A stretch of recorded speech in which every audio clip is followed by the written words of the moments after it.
आज हम स्कंद पुराण से आंवले की उत्पत्ति, कार्तिक मास में आंवले की उत्पत्ति के बारे में जानेंगे। स्कंद पुराण में नारायणं नमस्कृत्य नरं चैव नरोत्तमं देवीं सरस्वतीं चैव ततो जय मुदीरयेत्।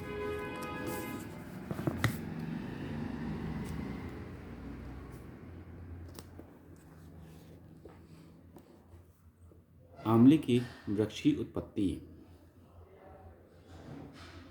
आंवले की वृक्ष की उत्पत्ति और उसका महात्म्य। सूत जी कहते हैं, कार्तिक के शुक्ल पक्ष की चतुर्दशी को आंवले का पूजन करें। आंवले का महान वृक्ष सब पापों का नाश करने वाला है। उक्त चतुर्दशी का नाम वैकुंठ चतुर्दशी है। उस दिन आंवले की छाया में जाकर मनुष्य राधा सहित देवेश्वर श्री हरि का पूजन करे। तदनंतर आंवले की 108 प्रदक्षिणा करे। फिर साष्टांग प्रणाम करके परमेश्वर श्याम सुंदर श्री कृष्ण की प्रार्थना करें। आंवले की छाया में बैठकर इस कथा को सुने। फिर ब्राह्मणों को भोजन कराएं और यथाशक्ति दक्षिणा दें। ब्राह्मणों के संतुष्ट होने पर मोक्षदायक श्री हरि भी प्रसन्न होते हैं। पूर्व काल में जब सारा जगत एक कारण के जल में निमग्न हो गया था, समस्त चराचर प्राणी नष्ट हो गए थे। उस समय देवादिदेव सनातन परमात्मा ब्रह्मा जी अविनाशी पर ब्रह्मा का जप करने लगे थे। ब्रह्मा का जप करते करते उनके आगे श्वास निकला। साथ ही दर्शन ने अनुरागवश उनके नेत्रों से जल निकल आया।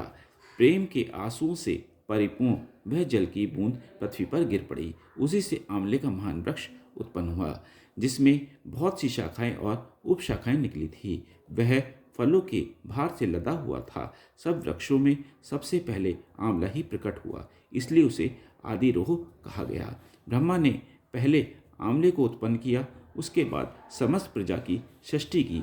जब देवता आदि की भी सृष्टि हो गई, तब वे उस स्थान पर आए जहाँ भगवान विष्णु को प्रिय लगने वाला आंवले का वृक्ष था। उसे देखकर देवताओं को बड़ा आश्चर्य हुआ। उसी समय आकाशवाणी हुई, यह आंवले का वृक्ष सब वृक्षों से श्रेष्ठ है, क्योंकि यह भगवान विष्णु को प्रिय है। इसके स्मरण मात्र से मनुष्य गोदान का फल प्राप्त करता है।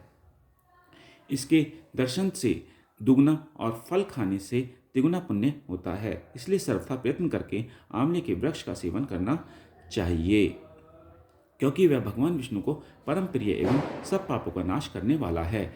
अतः समस्त कामनाओं की सिद्धि के लिए आंवले के वृक्ष का पूजन करना उचित है। जो मनुष्य कार्तिक में आंवले के वन में भगवान श्री हरि की पूजा तथा आंवले की छाया में भोजन करता है, उसका पाप नष्ट हो जाता है। आंवले की छाया में वह जो भी पुण्य करता है वह कोटि गुना हो जाता है। प्राचीन काल की बात है, कावेरी के उत्तर तट पर देव शर्मा नाम से विख्यात एक शेष ब्राह्मण थे, जो वेद वेदांगों के पारंगत विद्वान थे। उनके एक पुत्र हुआ जो बड़ा दुराचारी निकला। पिता ने उसे हित की बात बताते हुए कहा, बेटा, इस समय कार्तिक का महीना है, जो भगवान विष्णु को बहुत ही प्रिय है। तुम इसमें स्नान, दान, व्रत और नियमों का पालन करो। तुलसी के फूल सहित भगवान विष्णु की पूजा करो। भगवान के लिए दीपदान, नमस्कार तथा प्रदक्षिणा करो। पिता की यह बात सुनकर वह दुष्ट आत्मा पुत्र क्रोध से जल उठा। उसके ओष्ठ फड़कने लगे और उसने पिता की निंदा करते हुए कहा, तात, मैं कार्तिक में पुण्य संग्रह नहीं करूँगा। पुत्र का यह उद्दंडतापूर्ण वचन सुनकर देव शर्मा ने क्रोधपूर्वक कहा, ओ दुर्बुद्धि, तू वृक्ष के खोखले में चूहा हो जा। इस साप के भय से डरे हुए पुत्र ने पिता को नमस्कार करके पूछा, पूज्यवर, उस घृणित योनि से मेरी मुक्ति कैसे होगी, यह बताइए। इस प्रकार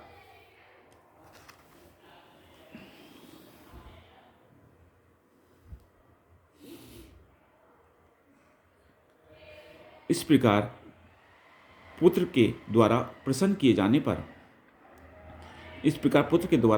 जाने पर ब्राह्मण ने शाप निवृत्ति का कारण बताया। जब तुम भगवान को प्रिय लगने वाले कार्तिक व्रत का पवित्र महात्म्य सुनोगे, उस समय उस कथा के श्रवण मात्र से तुम्हारी मुक्ति हो जाएगी।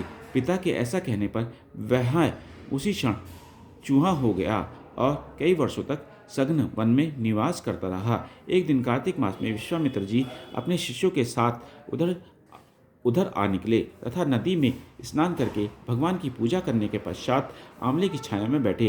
वहां बैठकर वे अपने शिष्यों को कार्तिक मास का महात्म्य सुनाने लगे। उसी समय कोई दुराचारी व्याध शिकार खेलता हुआ वहां आया। वह प्राणियों की हत्या करने वाला तो था ही, ऋषियों को देखकर उन्हें भी मार डालने की इच्छा करने लगा। परंतु उन महात्माओं के दर्शन से उसके भीतर सुबुद्धि जाग उठी। उसने ब्राह्मणों को नमस्कार करके कहा, आप लोग यहाँ क्या करते हैं? उसके ऐसा पूछने पर विश्वामित्र बोले, कार्तिक मास सब महीनों में श्रेष्ठ बताया जाता है।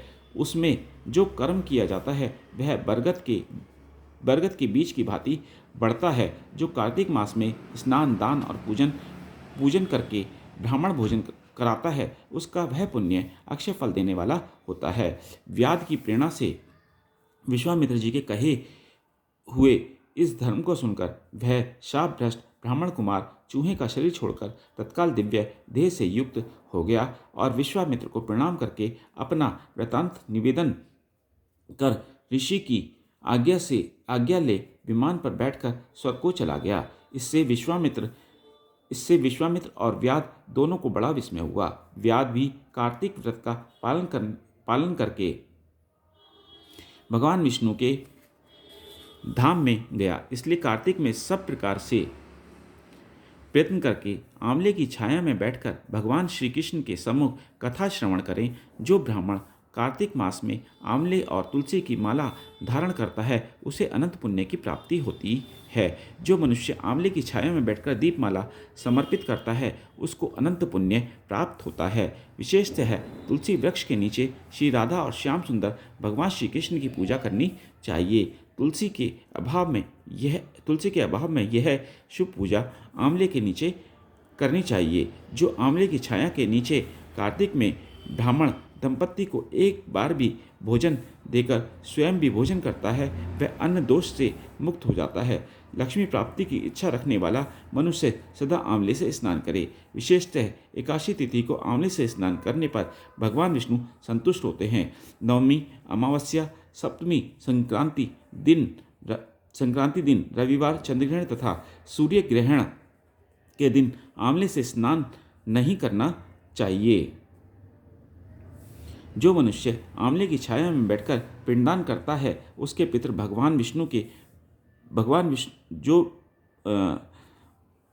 जो मनुष्य आंवले की छाया में बैठकर पिंडदान करता है, उसके पितृ भगवान विष्णु के प्रसाद से मोक्ष को प्राप्त होते हैं। तीर्थ या घर में जहाँ जहाँ मनुष्य आंवले से स्नान करता है, वहाँ भगवान विष्णु स्थित होते हैं। जिसके शरीर की हड्डियाँ आंवले के स्नान से धोई जाती हैं, वह फिर घर में वास नहीं करता। जिनके सिर के बाल आंवला मिश्रित जल से रंगे जाते हैं, वे मनुष्य कलयुग के दोषों का नाश करके भगवान विष्णु को प्राप्त होते हैं। जिस घर में सदा आंवला रखा रहता है, वहाँ भूत प्रेत, कुष्मांड और राक्षस नहीं जाते। जो कार्तिक में आंवले की छाया में बैठकर भोजन करता है, उसके 1 वर्ष तक अन्न संसर्ग से उत्पन्न हुआ पाप का नाश हो जाता है। अधिक जानने के लिए sanatangurukul.org पे जाइए।